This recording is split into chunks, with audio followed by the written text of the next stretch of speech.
All right, welcome back to another episode of Poncha Talk. My name is Ellie and I'm host of Poncha Talk. And in this podcast, we talk about all things related to remote work and the digital nomad lifestyle and just pursuing your passion and dreams in life.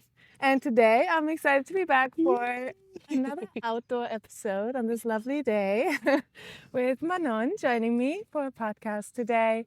She has been living abroad for the last 10 years in Madeira for the last 3.5 years.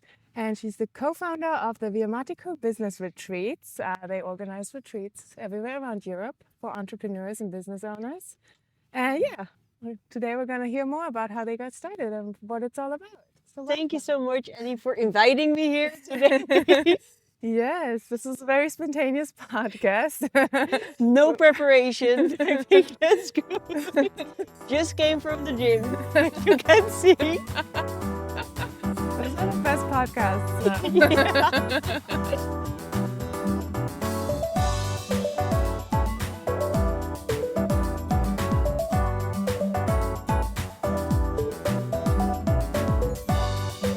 So yeah, let's start with your story. How did you end up on Madeira? I ended up on Madeira because of my dog. So I lived in Greece before, and I was working as a tour guide and manager at that time for a big tour operator. And I found my dog on the streets. And it was funny because in the winter we wanted to try something new. We didn't want to stay in Greece because we were living at the time in Greece. And I was looking on Google dog-friendly countries. And somehow Portugal, because now I'm living in Portugal, I'm like, it's not even that dog-friendly. You cannot even take the public bus with a dog. Yeah. Besides that, Portugal was number one of the list at that time. And our algorithm started catching up on Portugal. We were looking into Algarve, mainland Portugal, and then all of a sudden Instagram showed us a video at that time of Madeira, and I was like, whoa, this looks so beautiful. Where is this? Is it Hawaii or where is this place? I love Morocco as well, and we were doing some research, and then we saw, oh, Madeira, it's literally in front of Morocco, and it's part of Europe, and it ticked all the boxes we wanted in a place at that time. And then we decided to give it a try, and I could continue my job at the time here. And we decided to go for one winter, and 3.5 years later, we're still here. Yeah. Same story as everybody who comes to Madeira. Yeah, I guess so. It's hard to leave this. You have to leave sometimes, but you always want to come back somehow. Yeah, it does feel like home when you step off the plane. Yeah, it's nice. It's true. Yeah.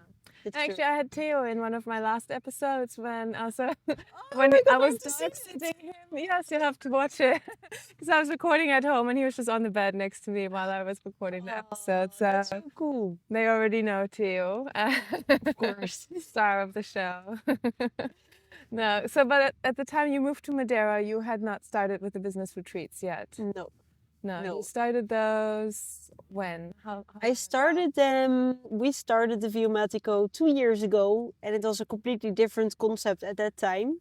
It actually started with a workation specifically for females that were already planning to do their own thing, but it was still pretty vague, to be honest. I just wanted to try to launch a few different businesses. It all didn't work out.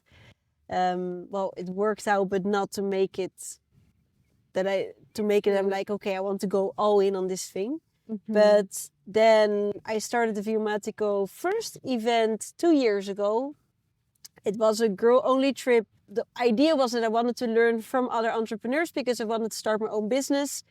But I didn't have the funds or the money to hire a business coach or anything like that. So I was like, what if I just bring a bunch of female entrepreneurs together? We can work a week on our business and then we can exchange knowledge and ideas with the money from that event I gather.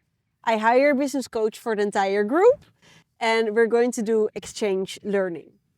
Genius. So actually just from wanting to have a business coach, wanting to have the right surroundings, but didn't have the funds for it, this idea was started.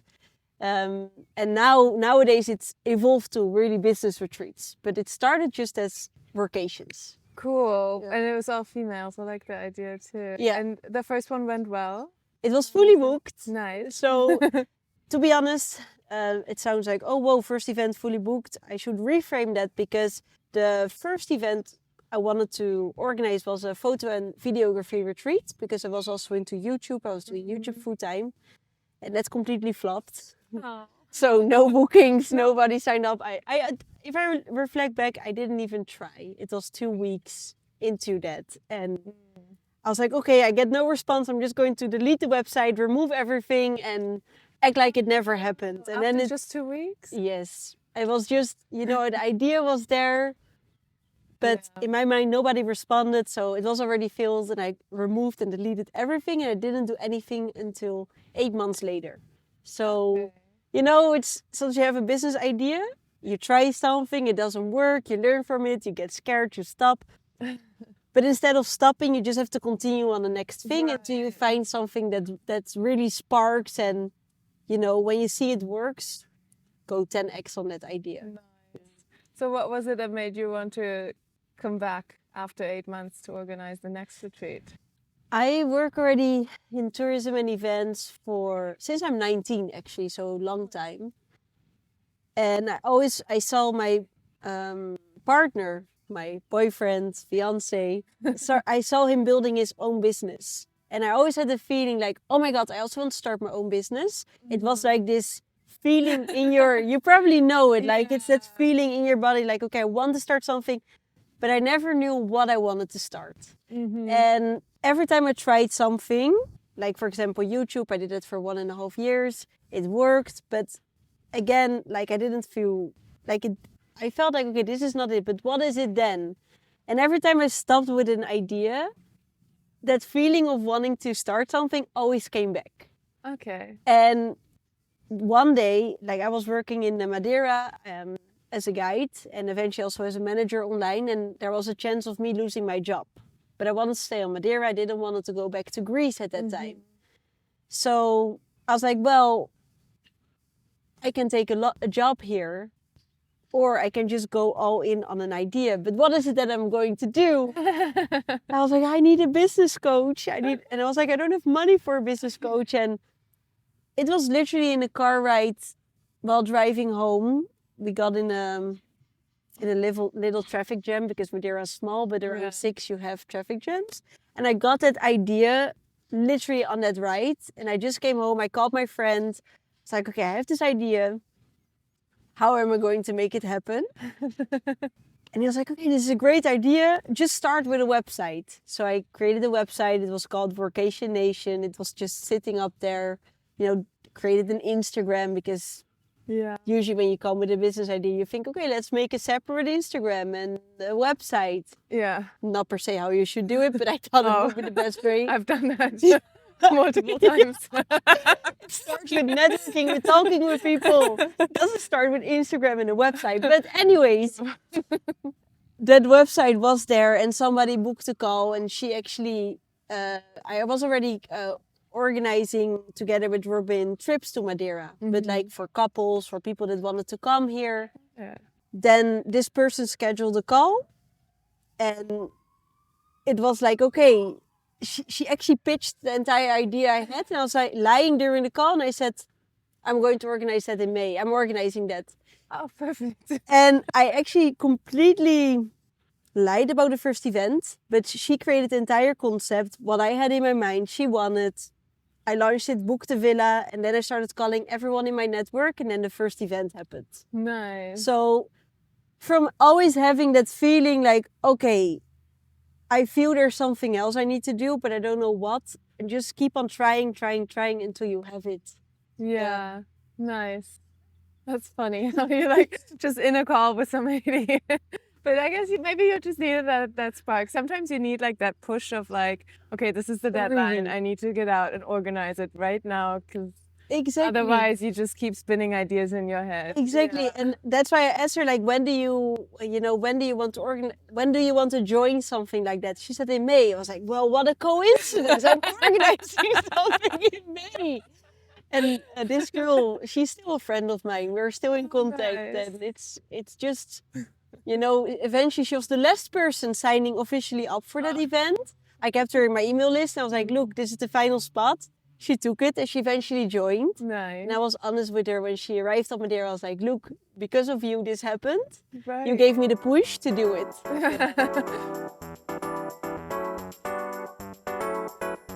So how has Viomatico evolved since then? Because now you do a much more structured business retreats, right? Yes, it started very all over the place. So we started with vacations for girls. Then we were like, well, I really like to work with men and women. So then we started doing separate athlete retreats because Robin, he's also a coach in sports. CrossFit? CrossFit is his specialty, but he helps in a lot of different kind of sports. Okay. But we started organizing separate athlete retreats, separate workations. We tried all different kind of concepts, and then eventually we discovered like, okay, so our guests, the entrepreneur retreats, they ask for more sports. We do the girl only retreats, and we feel like it's not a thing because Robin is also a man, so it doesn't make sense.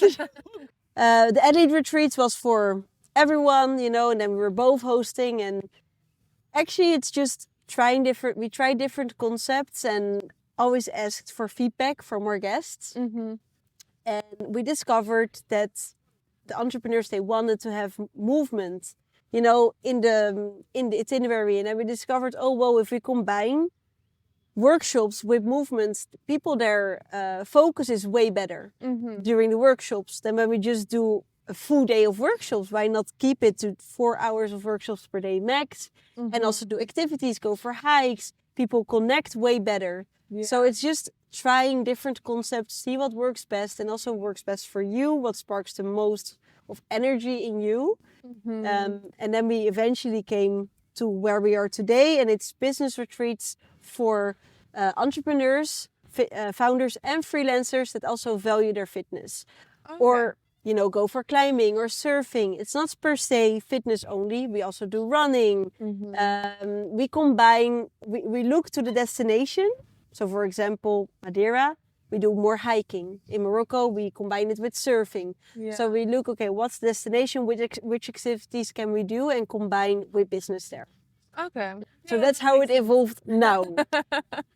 Good, nice. And you're doing quite a few retreats this year, huh? Yeah, so this year we do 5. Last year we did 5, and we're working as our community is literally everywhere. We're also working on online membership and community now. So it will be an online community with an online learning space and connecting active founders and freelancers with each other. Nice. Okay. So for the retreat, people come there with maybe a business idea in mind, or they maybe just getting started on their website and things like that. But what kind of workshops do you actually do with them to make sure that it's useful for everyone in the group? Yeah, that's a good question, because we have people from all different kind of levels. So we team the retreats. We have specific retreats that are for all levels. So it doesn't matter if you're a starter or you're at the point of an exit. You're selling a company or expanding, growing, scaling. That's the open level. And we also have some retreats that we say, okay, you can only join if you already live full time from your business. Because the conversations are a bit different with people that already live full time from their business and are in the stage of scaling. Yes. We still keep the open level retreats because it's also very interesting to have someone that has a lot of experience with someone that is just starting, because the people that are just starting have a completely fresh view on business, and they can give really fresh and new ideas and insights to people that are already in a specific area for so many years, kind of stuck in the ways what they're used of doing. Yeah, true. Then we do skill sharing. So the idea is we share skills with each other. So I teach you a workshop and you get 9 workshops in return from the group. And we take someone's expertise and that person is going to share about their expertise. Very specific, one topic, 20 to 40 minute skill sharing sessions. And then they're teaching that to the group. We also do more deep dive into your own business workshops. Usually it's Robin and me. We always look to the need of the group. So everyone that joins our retreats, they receive a questionnaire. They're like, okay, what are your problems at the moment? What are you experiencing? What do you want to improve? What do you have questions about? And then we create the workshops around the group. Okay. Because somehow every group always has a theme. Sometimes it's customer retention, sometimes it's scaling, Okay. sometimes it's starting out, clarity, focus. There's always a theme, and we can adjust the workshops to that. And then we do the masterminds. So masterminds, what it is, actually, we organize it in a way, we bring a group of people together and they all need to prepare some questions. So you will enter the mastermind with a specific question, but you will ask to the group. And then we provide a space that the group will be coaching each other on a specific problem. So the goal is that you leave the mastermind with a clear action plan with clarity, and you know where to focus on next and what your next steps will be. I had a completely different idea of What was your masterminds. idea of masterminds? So I don't know, curious. because when you hear masterminds, it sounds like so mysterious and high up there. So I thought there's like some high level, whoever expert coming in, like sharing his mastermind with others. That's interesting. That's interesting. But like I said, I don't know much about it. But basically, from what it sounds, your retreats, you really focus only on like, is it 8 to 10 people usually? Yeah. And the group is mostly just sharing with each other and coaching each other. You don't even bring many outside people in. Sometimes I do. Yeah. For example, in March, we had one retreat that was really more about scaling and going to the next level. And as Robin and me, we are also in that phase right now. Our business coach joined one of our events and he hosted one workshop. That's an exemption. It's like when Robin and me also are in a phase, okay, now we're going to the next level. We need some guidance. We bring people in. But usually it's really the knowledge of the group that helps each other. Cool. So it's really, really cool. And that's the beautiful thing of the having the small groups. We need to have calls with everyone. So you cannot just join our retreats. Right. If you can sign up and you can do the payments through the website, but you will always have a call with me or Ruben, because we want to check, okay, is this person coming here with the right intentions, the right expectations? What can this person bring to the group? So we really tailor each group. Okay.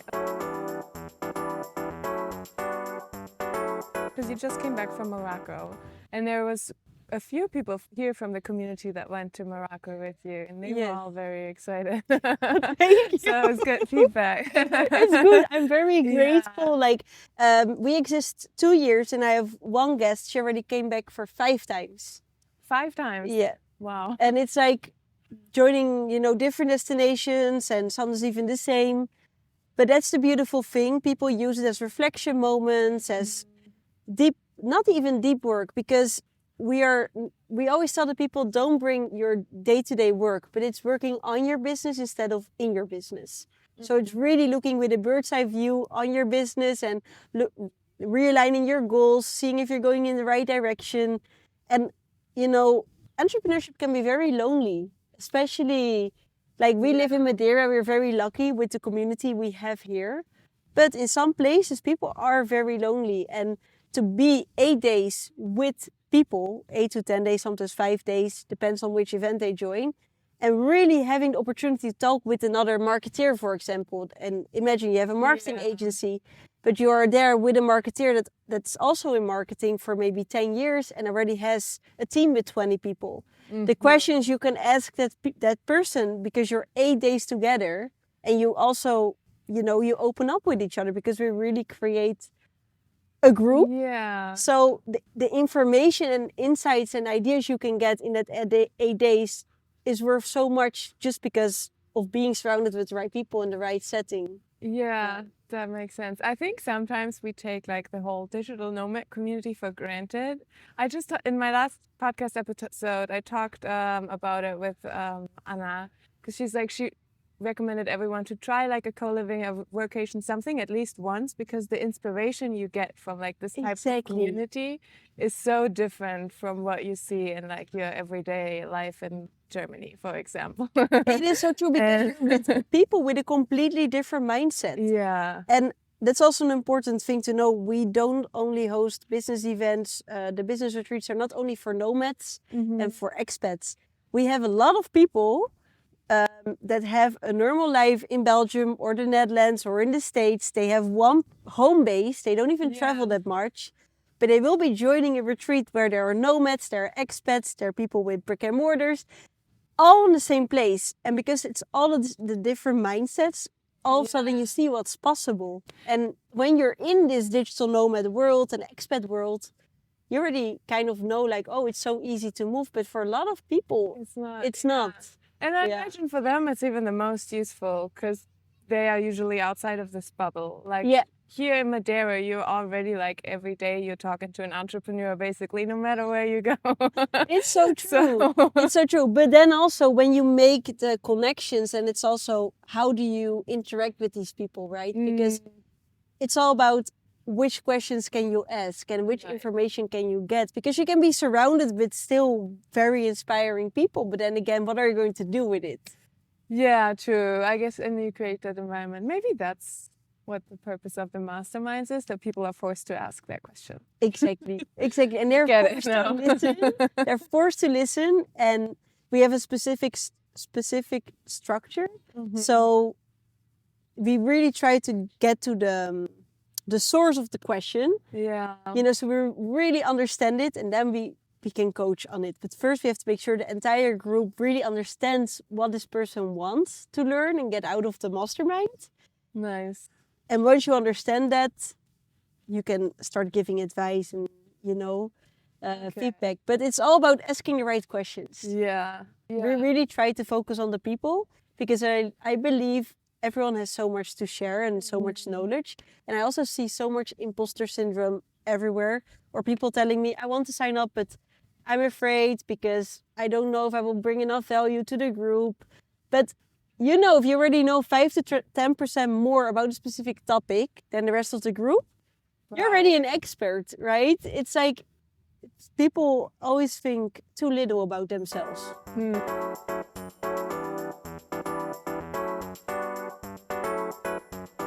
And now you said, so moving forward, you keep doing the retreats, but you also want to focus more on your online community.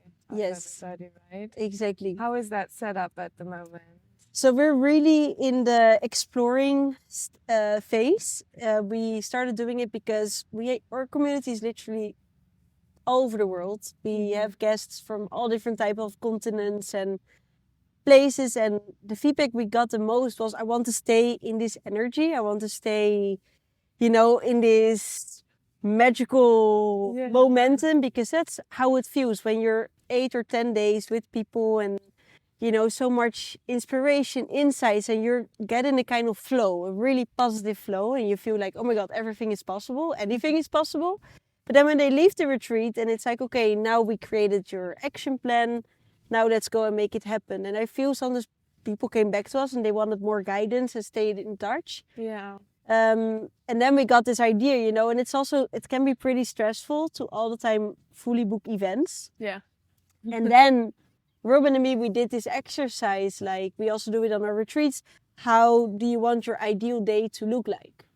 And if you're only focusing on hosting retreats, let's say 12 retreats per year, you don't have any rest. It's exhausting, and it has to stay a passion. Imagine, I want to start one day a family with Robin. It would not even be possible with 12 retreats per year. But if you want to make it sustainable business, and there has to be enough cash flow.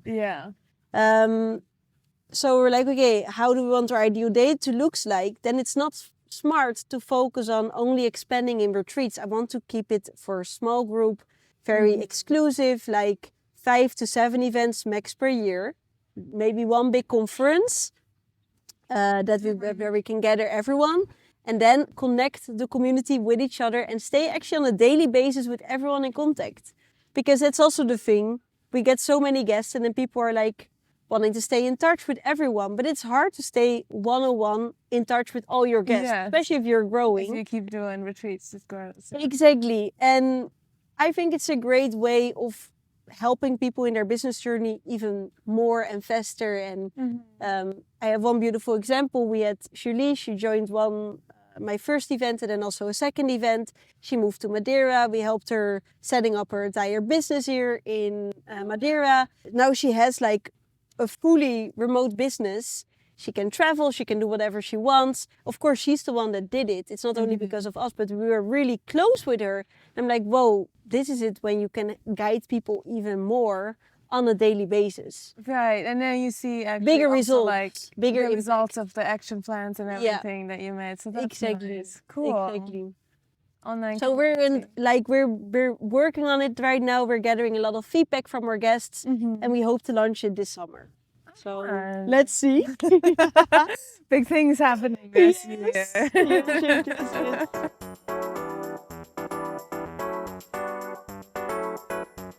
And the next retreat is coming up here on Madeira. Yes. So the next one will be in June, 22nd till 29th. Okay. And it will be on Madeira Island, where we will be in Ponta do Sol.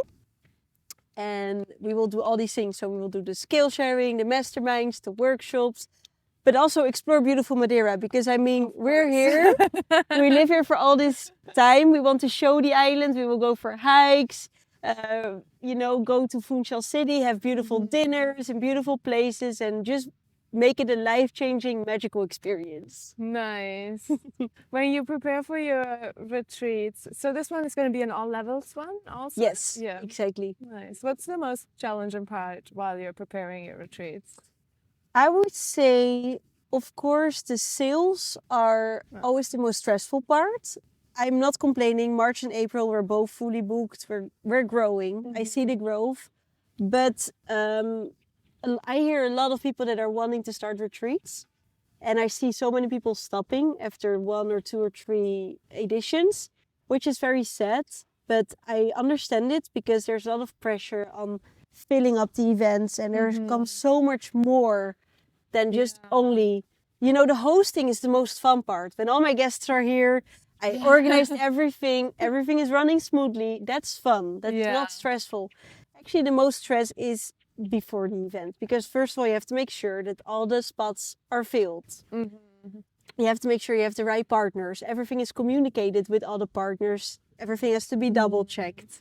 There has to be a really nice itinerary. And you have to be very clear, what kind of experience do I want to create here? What kind of feeling do I want to give to the people when they enter, arrive, but also leave this place? And to create an experience like that, for me, it's a lot of fun. But I also realized I worked in events for many years and tourism. So I already understood that part. And Robin worked in coaching for 8+ years now. So that combination really helped. But I would say the most stressful is the sales. Yeah. And I mean, your events depend so much on the people. So it's not like you can just accept anybody. You still have to make sure it's the right person, even though you just want to make the sale. I know. And it happened. We said no to people in the past. And we were in money, cash flow problems, startup, when we just started out. But I needed to say no to some people because they wanted to come. We were also not that clear yet on our concept. And we had one lady, she was like, I want to join all the workshop, but I don't really want to connect with the people. I just want to deep work. And I'm like, okay, I'm sorry, it's not your concept. Like we encourage everyone to bring as least as possible work to our events. That's why we changed the name to Business Retreats instead of Workations. Because we really want you to focus on you, the group, and being there. Yeah. And I think that's also the power of building a brand, saying no and saying yes to the right people and opportunities and things. Yeah, absolutely. Did you ever have to learn the hard way? Did you have people that didn't fit? I had, but it was always a good experience. Okay. So in the end, I think especially when you're just starting out and you don't know exactly yet who you want to help and what your niche is. I remember when everyone started talking about niche, right? When you just start a business, you need to have a niche. I hated that word because I was like, I don't know what my niche is. I just want to be surrounded with entrepreneurs and learn from them and they can learn from me. And I don't know what my niche is, Yeah. So I think it is by working with people and thinking, okay, I really loved working with this guest, but I did not really like working with this guest. Why? And what did I learn from that? And how do I make sure I attract more of the people I like to work with and less of the people I didn't like working with? But in the end, from the 11 events we've hosted so far, we also do private events, but our own events, I say every group could be my favorite group. We like they're all friends, you know. So in the end, there's never been a really bad experience, but there were some unpleasant situations. Let's say it like that. Okay. No, but you learn from it, you tweak it for the next one, and Yeah. it just continue. That's, I think, eventually you'll find your niche that way. If you That's how you find you your don't have niche, to by have a niche from the doing. beginning. Yeah. No, I think that's, of course, the longer you are in business, the easier it will be. Yeah. Like, imagine I would ever start another business, I would approach it completely different with all the knowledge I have today, right? Yes. But if you really don't know who your niche is and you're just starting out, I say just start out, say yes to everything, work with everyone, and see, what do I like, what do I not like, why did I like it, why did I not like it? Because that's how you learn, and that's how you eventually find your niche. Yeah.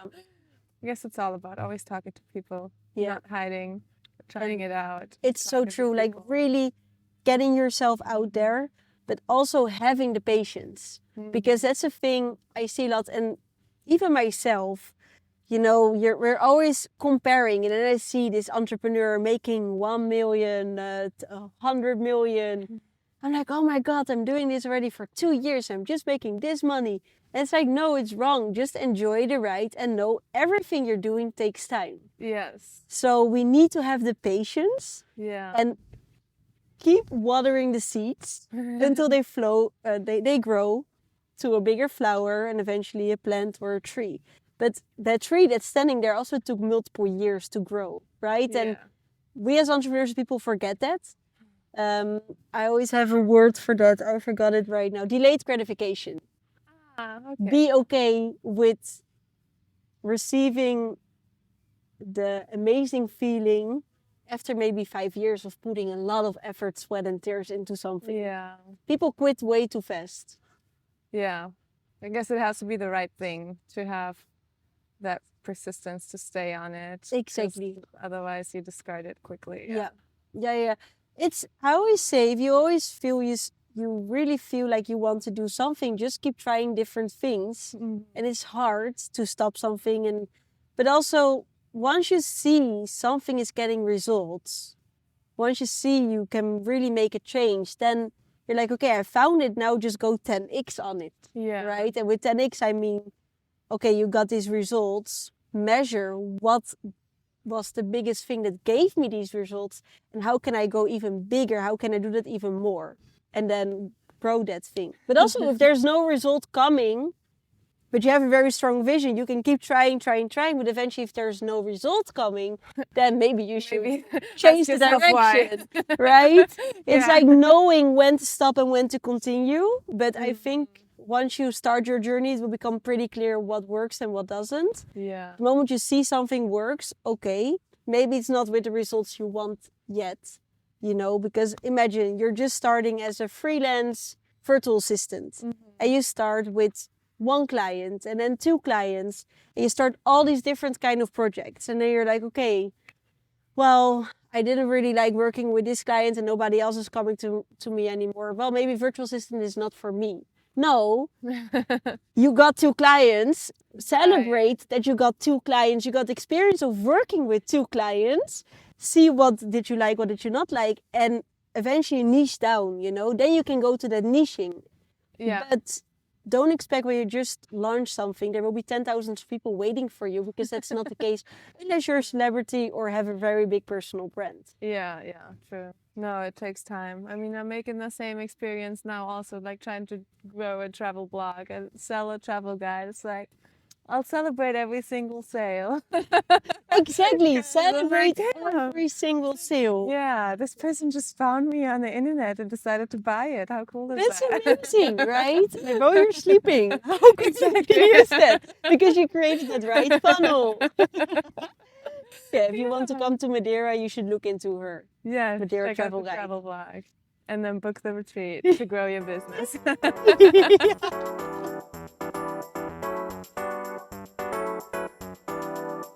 Cool, no, super interesting. Super cool what you've built. Thank you. Yeah, I'm not there yet, you know? What like, you're building, yeah. I'm building, and I'm talking about this delayed gratification, but I have to remind myself weekly on the delayed gratification because I can be very impatient. Mm-hmm. And it's like the responsibility that comes with it building a different business, right? And it's literally stepping into a different identity. You cannot have the same habits as the person you were 2 years ago because that's not identity you are when you become a business owner. You literally step into a different identity. And it's a mind game, and it's patience and growing, but keep taking steps, you know? Yeah. And gathering feedback. That's the most important. I mean, if I would have stayed with my first business idea, the Viomatico wouldn't be there today anymore. And I think I will probably be working for a boss again.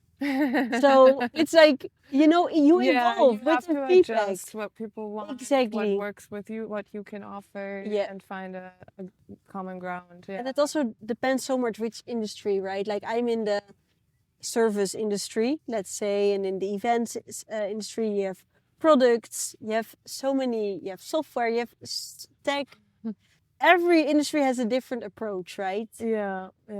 So cool. Thank you. Nice. And thank you for asking all these questions. I hope it can be helpful for some I'm sure people it will listening be, to this. I'm getting really hot in the Yes. sun now. It's burning It's hot down. here, guys.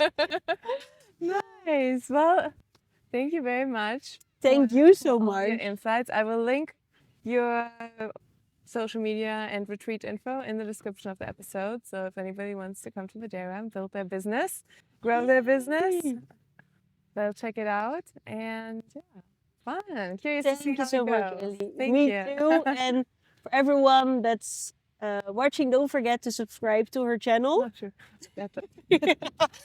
The reminder, yes. Because as a creator, it just helps a lot if you can subscribe to her channel. Means the world. So thank you. Thank you. Thanks.